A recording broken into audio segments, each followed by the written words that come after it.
Eu acho um ponto também quando você está fazendo o cross-examination, são as regras, os rules of evidence, né? Que você faz os objections e o advogado brasileiro não sabe porque isso não é.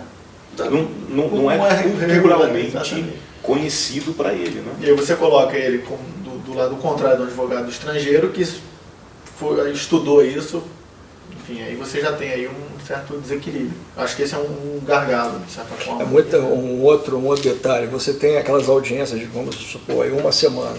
Você tem lá fora as transcrições da audiência, que é online, em seguida terminou a audiência, meia hora depois as partes já podem ter acesso às transcrições.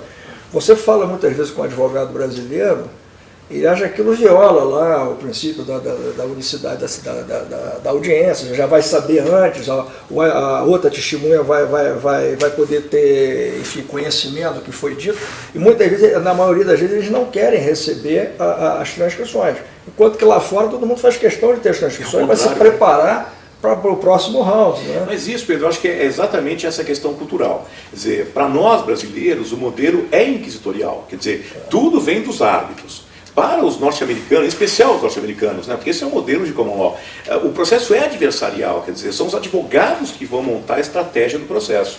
E nós estamos tentando aqui, na arbitragem, talvez importar alguns destes modelos que são úteis, mesmo sem inverter ou reverter completamente o nosso modelo. Quer dizer, é uma amenização, talvez, de um processo de civil law.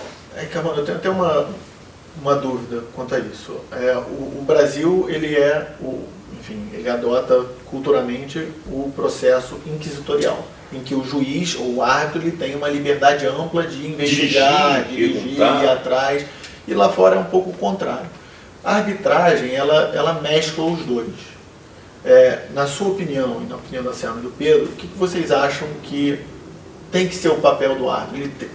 Isso impacta também na própria sentença arbitral. Você acha que o árbitro ele tem que se limitar ao que foi exposto pelas partes? Ou você acha que ele tem essa liberdade de investigar aquela matéria que ele está decidindo? Mas o que você chama de investigar a matéria? Investigar fato?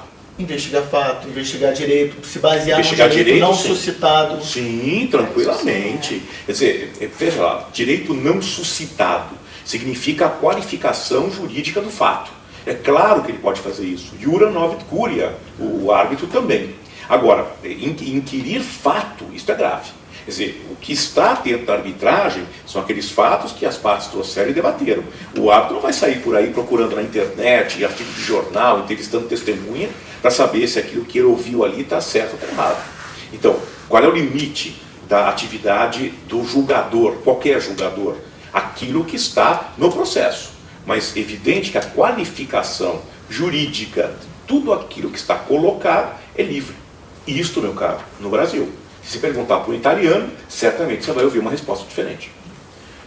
E até que ponto isso também não fere o direito à ampla defesa?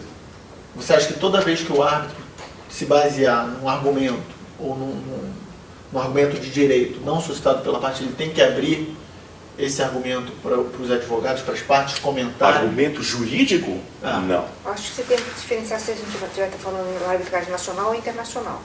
Se for internacional, eu acho aconselhável. Né? Acho aconselhável porque ele pode se deparar com óbices de legislações locais, até num futuro reconhecimento de uma sentença. Agora, no Brasil, eu acho que nós não temos problema quanto a isso, né? Porque aí nós temos todo o respaldo do próprio direito brasileiro. Agora, em arbitragem internacional, eu acho que o árbitro cauteloso, se ele está pensando em qualificar os fatos de uma maneira diferente, ele deve abrir um prazo para as partes se manifestarem sobre essa ótica, eu acho que é aconselhável.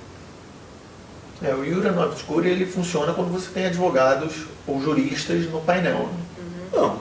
Porque se você tem que contar... Só que... Meu caro, o direito tem que ser conhecido por todos. Quer dizer, se alguém está na posição de julgar, é porque ele é, pelo menos presumidamente, capaz de julgar. Caso contrário, você escolheu mal o seu árbitro. Ou aquele que aceitou o encargo não poderia ter feito, porque ele é incompetente, no sentido vulgar da palavra. Quer dizer, você não sabe o que está fazendo, está lá para julgar, não tem capacidade de julgar. Sendo contador, médico ou engenheiro. Quer dizer, um sujeito que diz, estou apto a julgar, ele se considera capaz de entender o fato e qualificá-lo juridicamente. o que não é tarefa específica, ou específica eu não diria, mas exclusiva do advogado ou do jurista. Quer dizer, todos devem conhecer o direito de maneira geral, e aquele que se propõe a julgar de maneira especial. Portanto, não vejo nenhum problema. Só você estiver resolvendo por equidade, né?